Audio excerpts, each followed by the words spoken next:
Hey guys, and welcome back to another ProGuides Teamfight Tactics video. Today, we're going to be looking into patch 10.8, going through the interesting changes Riot made, and making some predictions on how our experts think the meta is going to shake out.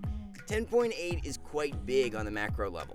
I know we've been expecting a sorcerer that scales with attack speed, and we will finally have something to do with our bows, but Riot has also implemented a few changes, like changes in player damage and streaking that will shift the way we play the game.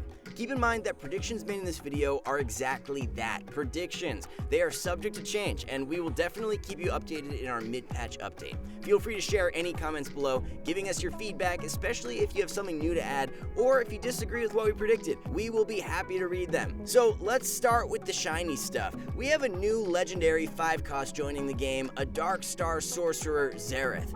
He is a low armor, low AD, and high attack speed sorcerer, designed to sit in the backline and obliterate the enemy team. Once his ult engages, he will start bombarding enemies with meteors instead of auto attacks, hence his attack speed scaling. The more attack speed you build, the more meteors he can get off. What makes it truly a bombardment and not a sniper shot though, is the fact that if he kills his target, which will be often in a sorcerer comp or with AP items, his ult will splash, dealing damage and stunning enemies adjacent to the destroyed target. Xerath cannot move while casting his ulti, so he is vulnerable to CC while in his bombardment state. He also does not have purely random targeting. His ulti will try to hit each enemy at least once, which means that the order of shooting is random, not the targets per se. Comps Xerath could be found in. Xerath is an attack speed scaling Dark Star Sorcerer. The obvious comps he can fit in are the three that have something to do with his traits, origin, and scaling. Chrono, some variation of it, not necessarily 6 Chrono. Dark Star, 8 Sorcerer, new comp. As a standalone unit, he is also fairly strong and can be fit in many comps, similar to 10.6 Gangplank, just not as broken, we hope. Streak and player damage changes. Riot has mentioned being happy with the strategy element that making a decision to win streak or lose streak entails. However, it has become too oppressive, especially the easier to maintain open forwarding strategy, which essentially means inting for the first 5 to 10 rounds, getting first pick in carousel, and a steady +3 gold per round. First things first, the streak gold itself has been nerfed for both wins and losses. You now get 1 extra gold at both 2 and 3 wins or losses. To get to the previous +3 gold, you now need a streak of 5 instead of 4, making it harder to win streak and riskier to lose streak. However, that would have primarily nerfed win streaking, which is harder, so the devs have also taken a look at how player damage is calculated.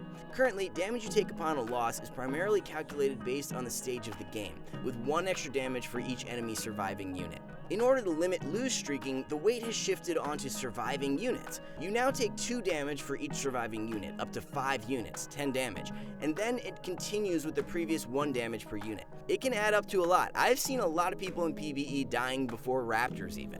This is an overall really good change for the game, making it more strategic, as proper transitions from the early game comps to mid game builds is quite important in order to maintain win streaks or break lose streaks that are killing you faster. New galaxies and carousels. There are 2 new galaxies, or mini galaxies as I like to call them, introduced with 10.8, the Reroll Galaxy and the Super Dense Galaxy. The Reroll Galaxy is quite simple. You get 1 free reroll per turn without the ability to stack those free rerolls. Imagine how OP that would be. This gives a lot of room for extra econ and faster leveling, as well as room for unexpected 3-star units, which you would never go for before. The Super Dense Galaxy gives you a force of nature when you reach level 5, hence the name Dense, implying the battlefield will be quite dense with all those units in there. This allows for various new strategies, such as power leveling to 5, getting your FON, and starting a win streak against people who did not do that or have worse units than you. It also speeds up the game, as you gain access to traits and origins that were traditionally harder to fit in earlier. Finally, if you get an FON carousel in a super dense galaxy, now that is truly super dense. Speaking of carousels, Riot has heard our pain cries when seeing a full Zeke's Herald carousel on stage 6. They're making quite a few changes to special carousels. They're making them appear less often in general. Special carousels of one of the same item appear earlier in the game rather than later, so that you can build around that item early on, instead of getting a full item that you cannot fit anywhere in your build in the late game. Trait, buffs, and nerfs, and adjustments. Mech pilots are getting a nerf. Wait, that's more of an adjustment, really. The Me-Mech meme has gone a bit too far, and Riot are nerfing our beloved Gundam aces, or their Gundam to be exact. The mech's HP now scales differently than before, taking a hit at later stages, but actually being stronger in its initial stages. Its spell damage is also decreased in the late game, besides its ultimate state, where it stays at its one-shot entire enemy team state. Chase traits have also been added, but for all the Demolitionist spatula traits, as well as Sorcerer. You can now get a bonus for 9 Rebels, 6 Protectors, etc. The harder it is to get a Chase trait, the bigger the bonus. That Protector Aurelian Soul with Seraphs is looking quite juicy right now. There have been adjustments to a number of other traits. Celestial has been a super underused trait at its 4 and 6 piece bonus. Hence, it has been buffed by 10 and 15% respectively, which makes 4 Celestials actually quite strong with hard hitters such as Jhin. Celestial Sniper comp incoming? Cybernetics are getting a much-deserved nerf, both to the HP and AD they get from the 3 and 6 bonus, as they were too stable as a top 4 comp. They were not the best, but they were performing slightly too strongly. If you include the Xerath edition, which makes it a bit harder to find Echo in the 5-star pool, Cyber should still be strong, but in a more balanced state now. The most fun comp in the game, Space Pirates, are getting a 5% increase in getting a component item. The comp just got a bit more fun, but it still has big problems, since Vanguard, its go-to trait, is struggling right now in this burst meta. Sorcerers are getting a small 5% buff in their 4 bonus, which should make them a bit more desirable, especially with the introduction of the new Sorcerer Xerath.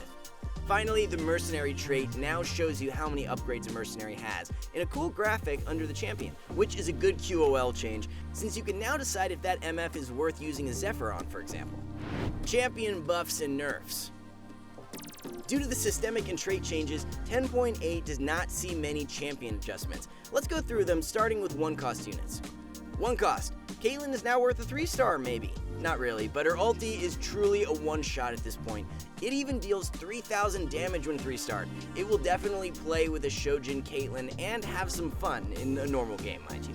Zoe got another buff and is now looking quite strong in the early game, as well as definitely worth 3-starring. 4-second stun on a carry, especially with the speed she can chuck those out in a Star Guardian comp, Zoe is no longer someone to be trifled with.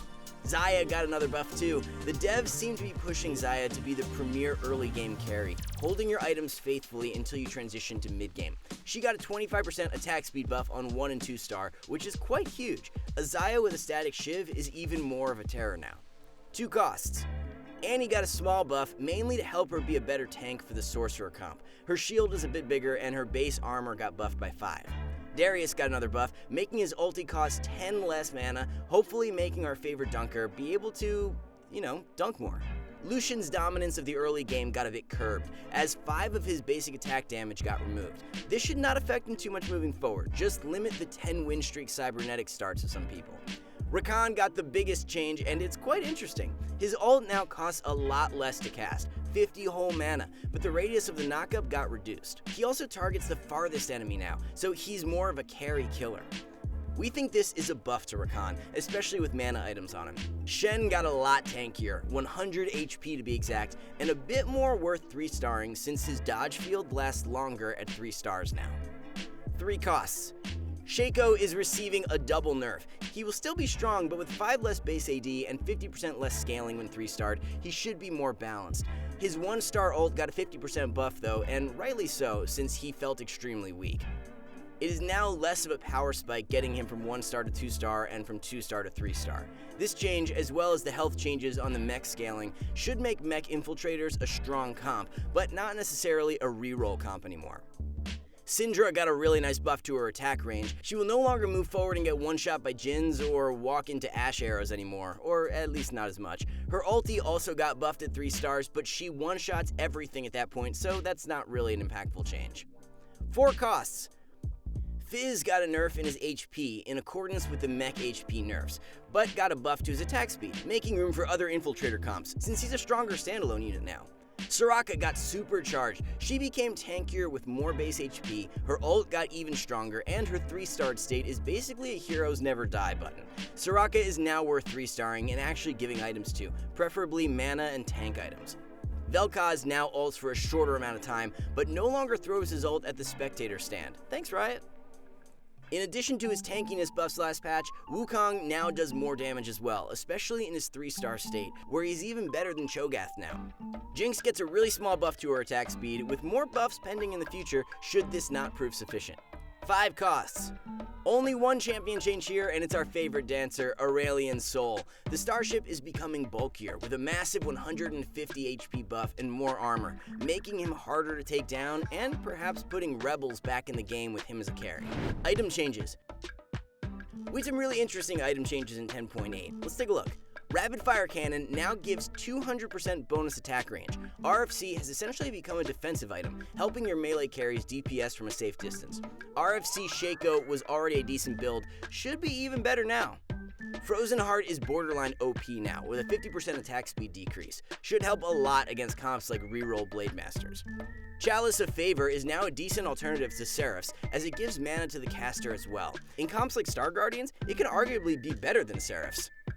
Deathblade can now be renamed to Snowball. Instead of giving you 2 stacks at the beginning, it gives you no stacks, but each stack gives 30 AD instead of 15.